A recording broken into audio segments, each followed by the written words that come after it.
बनती दिख रही है। तो क्या ये मैंडेट है कि किसान भी बीजेपी के साथ है? क्या ये मैंडेट है कि अग्निवीर पर लोग बीजेपी के साथ है, अग्निवीर हरियाणा को पसंद है?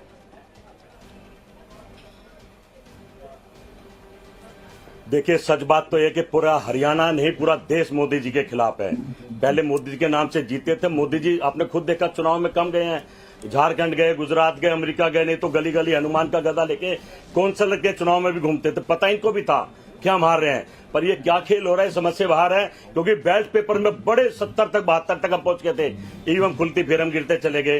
ये खेले को समझने वाली बात है। भारतीय जनता पार्टी ने चुनाव महाराष्ट्र को साथ नहीं लिया, ये कोई कारण हो सकता भाई हम जीत के जाए, मोदी जी कभी हार के नहीं जाते हैं। सही मायने में अगर हरियाणा में कांग्रेस पार्टी हारती है तो पूरे हरियाणा की हार है, महिला की, मजदूर की, दलित की, हर आदमी की हार है। हर आदमी कांग्रेस के साथ और हुड्डा राहुल गांधी के साथ है। ये परिणाम किसी को समर्पित नहीं होंगे, कोई हजम नहीं करेगा।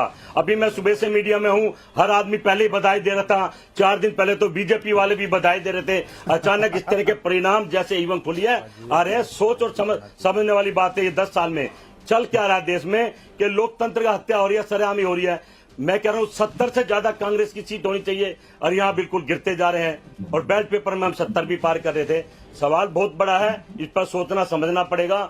ईवीएम से हमें अलग है, झगड़ा करते रहे। मैं तो सुशांत ये चुनाव, लेकिन अब जगदीश भाई, लेकिन मैं आपको सच बता रहा हूं, पब्लिक से हम लोग भी बात करते हैं। पब्लिक 3 वर्ड जो है ना कांग्रेस के नेताओं के मुंह से सुन के बोर हो गई है, अडानी, अंबानी और ईवीएम।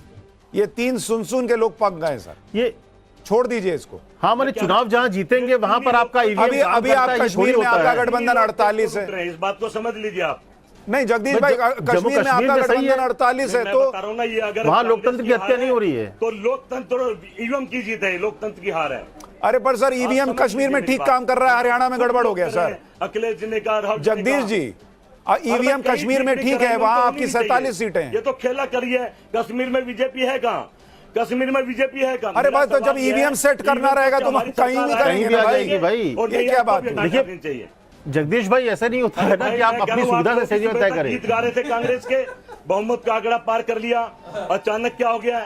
कहीं ना कहीं मैं कह रहा हूँ इस बात को समझिए। आप सब बुद्धिजीवी बैठे हैं, लोकतंत्र का मजाक मत उड़ाइए। जगदीश भाई, आपके साथ दिक्कत क्या है कि सुबह बहुत जल्दी आप जीत मान लेते हैं, तुरंत आप हार मान ले रहे हैं। अभी तो चल रहा है ईवीएम भाई, अभी तो जांच, अभी तो नंबर्स काउंट हो रहे हैं। आप हम जनता के बीच में हैं, हम जनता के बीच में हैं। अगर इस तरह के आंकड़े आएंगे, ये आंकड़े भी नहीं आने चाहिए।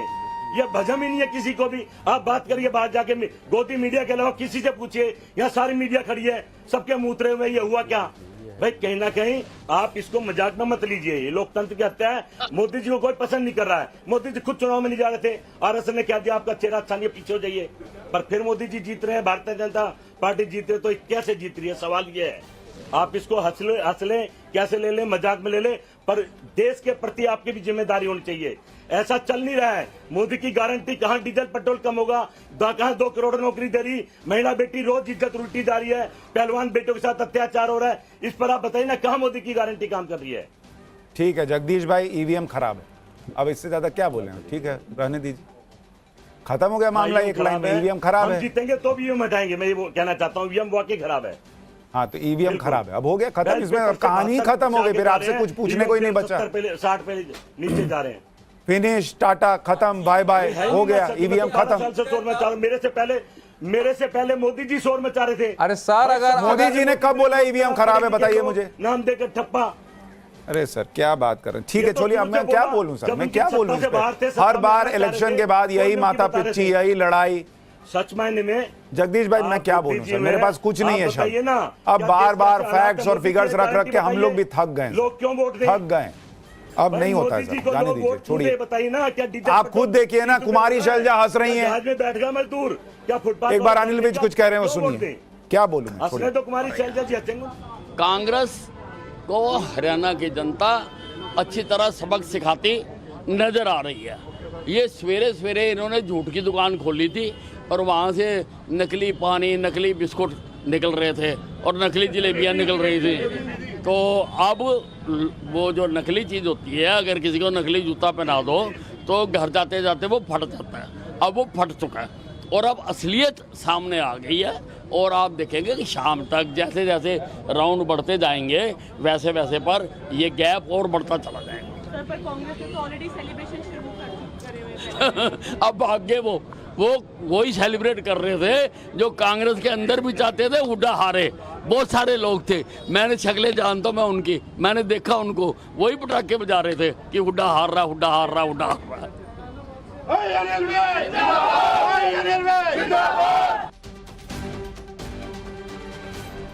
तो अनिल विज को उम्मीद है कि बीजेपी सरकार बना लेगी। बड़ी खबर यह भी आ रही है कि खट्टर साहब का जो इलाका है, जीत का अंतर बढ़ता जा रहा है, अनिल विज कह रहे हैं, ये बड़ी खबर है। और इस बीच खबर यह आ रही है कि करनाल जो खट्टर साहब का रीजन है, वहां पर 5 विधानसभा सीटें और 5 पर बीजेपी बढ़त बनाए हुए है। यानी मनोहर लाल खट्टर को लेकर बड़ी नाराजगी की जो बातें थी वो कम से कम करनाल में नहीं दिख रही। वहां 5 विधानसभा सीटों पर बीजेपी आगे चल रही है। फिरोजपुर, जिरका और पुन्हाना जो मुस्लिम डोमिनेटेड सीटें हैं, वहां पर भी बीजेपी आगे चल रही है। और बीजेपी ने वहां पर मुस्लिम कैंडिडेट उतारा था जिसका फायदा लग रहा है बीजेपी को मिल रहा है। और इसके अलावा चरखी दादरी वहां पर जो है बीजेपी आगे चल रही है। और जिन पहलवानों की बात हो रही है, विनेश फोगाट पीछे चल बड़ी चीज हो गई है। तो ये बड़ी खबरें हरियाणा से आ रही हैं। किसानों के सब जो आप बता रहे हैं ये तो किसान आंदोलन का बेल्ट है। तो इसीलिए तो मैं कह रहा हूं कि सर क्या ये मैंडेट नहीं माना जाएगा कि किसान, जवान और पहलवान उस पर कर से तीनों फिर बीजेपी के लिए गया? देखिए, अग्निवीर मुद्दा यहाँ था। आप धरातल पर जाते तो अग्निवीर तो कोई बोल नहीं रहा था, उन नेताओं में था। किसानों का मुद्दा जो है वो अंबाला उसके आसपास लोगों ने जरूर थोड़ा उठाया था, वो तो बात अलग है। हरियाणा के चुनाव के मुद्दे अब जो मुझे लग रहा है कि दलितों में जो क्लासिफिकेशन का मामला था, मतलब कांग्रेस को जो आरक्षण खत्म हो जाएगा, संविधान खत्म हो जाएगा, इसके नाम पर लोकसभा में इन ब्लॉक जो दलितों का वोट गया था ना, वो अब ब्रेक किया है। उमाकांत लकेरा जी, क्या ये किसान, जवान, पहलवान तीनों बीजेपी के साथ है हरियाणा में दिख रहा है? देखिए, जो जमीनी हकीकत थी और जनरल परसेप्शन था हरियाणा से, ग्राउंड रिपोर्ट्स थी, किसी ग्राउंड रिपोर्ट्स ने ये नहीं बताया कि बीजेपी जीत रही है। इवन पॉलिस्टर्स ने भी नहीं बताया, जितने 5-6 एजेंसीज के सर्वे हुए हैं। और जवान जो अग्निवीर का मुद्दा था, ये मुद्दा ग्राउंड पर था, जमीन पर था।